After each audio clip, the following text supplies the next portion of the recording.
Hello everyone, welcome back to our YouTube channel. तो इस video में अपन बात करने वाले हैं जो अपने डिस्काउंटेड मेथड है उसके नेक्स्ट टेक्निक के बारे में। ठीक है, इस वीडियो में अपन कवर करने वाले हैं प्रॉफिटेबिलिटी इंडेक्स, जिसको पीआई के नाम से भी जाना जाता है। और इसके जो है 3 अलग अलग नाम आपको देखने को मिलेंगे क्वेश्चंस में। ठीक है, उन तीनों नामों को आपको ध्यान रखना है क्योंकि किसी भी नाम से जो है क्वेश्चन में पूछा जा सकता है। और पिछले कई अटैम्प्ट में भी जो है आईसीएआई ने इन नामों के आधार पर ही जो है स्टूडेंट्स को कंफ्यूज किया है। तो आपको जो है ये नाम बिल्कुल अच्छी तरीके से ध्यान रखने हैं ताकि आपको जो मेथड लगाना है वो पूरा प्रॉपर ध्यान रहे। तो स्टार्ट करते हैं अपने प्रॉफिटेबिलिटी इंडेक्स मेथड को। तो अगर आप चैनल पर नए हैं तो चैनल को कर लीजिएगा सब्सक्राइब। ठीक है, और प्रीवियस वीडियो अगर आपको देखनी तो चैनल पर प्लेलिस्ट सेशन पर जाकर भी आप देख सकते हैं। और नोट्स वगैरह अगर आपको चाहिए तो टेलीग्राम चैनल हमारा ज्वाइन कर सकते हैं। तो चलिए स्टार्ट करते हैं हमारे नेक्स्ट मेथड को, प्रॉफिटेबिलिटी इंडेक्स। इसको अदर नेम से जाना जाता है, यानी कि डिज़ायरेबिलिटी फैक्टर के नाम से भी इसको जाना जाता है, और प्रेजेंट वैल्यू इंडेक्स मेथड के नाम से भी इसको जाना जाता है। इसको शॉर्ट में अपन बोलते हैं पीआई मेथड। ठीक है, तो इसमें अपन क्या देखते हैं नॉर्मली, अगर मैं इसका बेसिक कंक्लूजन आपको बताना चाहूँ तो एक एग्जांपल अपन लेंगे। देखिए कि मान के चलो एक प्रोजेक्ट है आपका, ठीक है, जिसमें आपको इन्वेस्ट करना है 1 लाख रुपीज़। ठीक है, 1 लाख रुपीज़ आपको इन्वेस्ट करना है और वो आपको कमा कर देगा 1,20,000 रुपीज़। और सिचुएशन अगर ये ले लेते हैं अपने सिचुएशन नंबर फर्स्ट, और सिचुएशन सेकंड लेते हैं यहाँ पर अपने कि वो कमा कर देगा आपको 1 लाख रुपीज़ पूरे। और सिचुएशन थर्ड यहाँ पर ले लेते हैं कि सिचुएशन थर्ड के अकॉर्डिंग वो कमा कर देगा आपको ₹90,000। तो आप कौन सा प्रोजेक्ट इनमें से सेलेक्ट करना चाहोगे? तो पहला, अगर सिचुएशन फर्स्ट में देखा जाए तो अपने इन्वेस्ट किया 1 लाख रुपीज़ और अपन को रिटर्न मिल रहा है यहाँ पर 1,20,000। इस प्रोजेक्ट को अपन करेंगे एक्सेप्ट।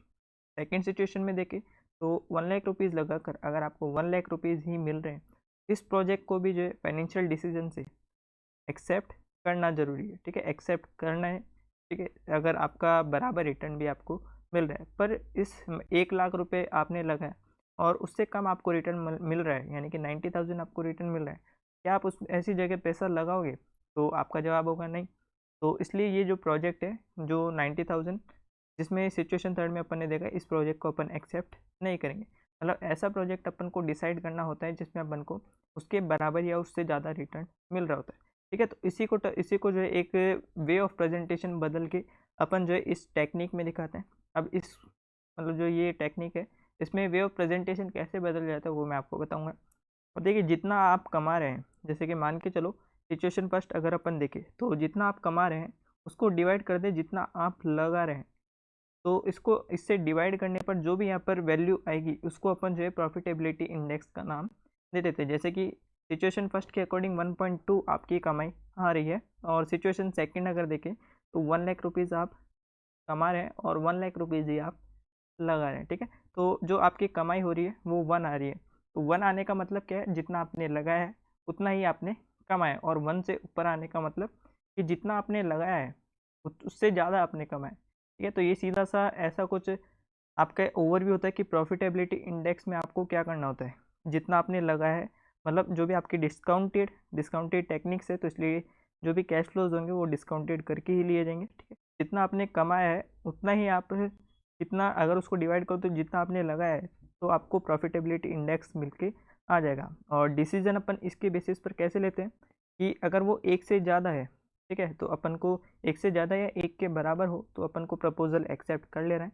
पर एक से कम हो, यानी कि जितना आपने लगाया उससे कम आपको मिल रहा है, तो वो प्रोजेक्ट आपको कर देना है रिजेक्ट। इससे रिलेटेड इलस्ट्रेशन 5 अपन देखते हैं। तो इलस्ट्रेशन 5 को इसी के बेसिस पर स्टार्ट करते हैं।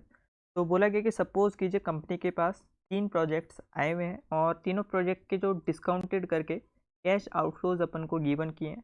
फर्स्ट प्रोजेक्ट का यहाँ पर 5,50,000 है, सेकंड प्रोजेक्ट का 75,000 है, और थर्ड प्रोजेक्ट का यहाँ पर 1,20,00,000 है। इसी के मतलब फर्दर प्रोसेस करते हुए यहाँ पर बताया गया कि सम ऑफ डिस्काउंटेड कैश इनफ्लो की इन्फॉर्मेशन भी आपको दी हुई है, यानी कि प्रॉपरली जो अपन को इन्फॉर्मेशन दी हुई है वो प्रॉपरली जो यहाँ पर डिस्काउंटेड करके गिवन की है। चाहे से वो कैश आउटफ्लो चाहे से कैश इनफ्लो, दोनों की इन्फॉर्मेशन डिस्काउंटेड की ही दी हुई है। तो अब जो कैश इनफ्लोज है उनकी इन्फॉर्मेशन बताइए कि प्रोजेक्ट फर्स्ट की 6,50,000 है, सेकंड की 95,000 है, और थर्ड की 1,30,00,000 दी हुई है। और अपन को जो है पूछा गया है कि डिज़ायरेबिलिटी फैक्टर बताने आपको तीनों प्रोजेक्ट्स के, यानी कि अपन को कोई डिसीजन मेकिंग यहाँ पर नहीं करनी, पर फिर भी अपन डिसीजन बता देंगे, ठीक है, एक बार। तो चलिए स्टार्ट करते हैं यहाँ पर। तो अपना फार्मूला क्या रहता है कि आपने कितना कमाया है और उसको डिवाइड करते हैं आपने कितना लगाया है, ठीक है। तो अपन सबसे पहले देखेंगे कि कितना अपन ने कमाया। तो कैश इनफ्लोज की अपन को सबसे पहले इन्फॉर्मेशन की है। तो बात करें प्रोजेक्ट फर्स्ट की, तो प्रोजेक्ट फर्स्ट में आपने 6,50,000 लगाया। तो 6,50,000 को रखेंगे ऊपर और उसको डिवाइड करेंगे कितना आपने लगाया है।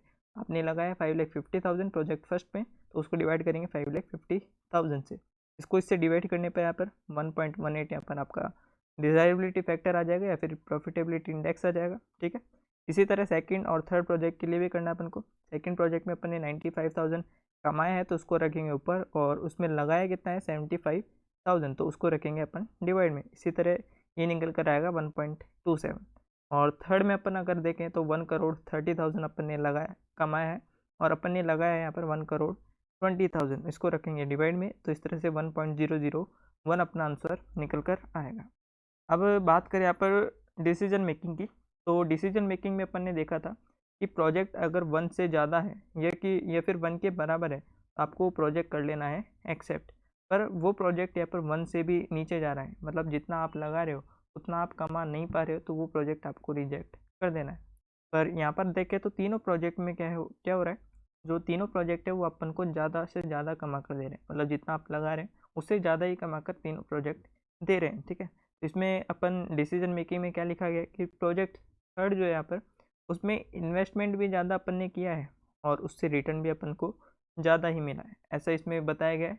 आप कैसा भी अपना एक्सप्लेनेशन लिख सकते हैं, इसमें पूछा तो नहीं गया है एक्सप्लेनेशन, पर आप फिर भी लिख सकते हैं थोड़ा बहुत, ठीक है। होप्स आपको समझ में आएगा इलस्ट्रेशन 5 आपको कैसे करना है। तो वीडियो पसंद है तो वीडियो को लाइक करना मत भूलना, अपने दोस्तों के साथ शेयर जरूर से कीजिएगा। ऑडिट की वीडियोस और एसएम वगैरह की भी आपको जल्दी प्रोवाइड कर दी गई है और जल्दी आगे भी और वीडियोस प्रोवाइड होने वाली है। तो फिर मिलता है नेक्स्ट वीडियो में, तब तक के लिए टेक केयर, गुड बाय।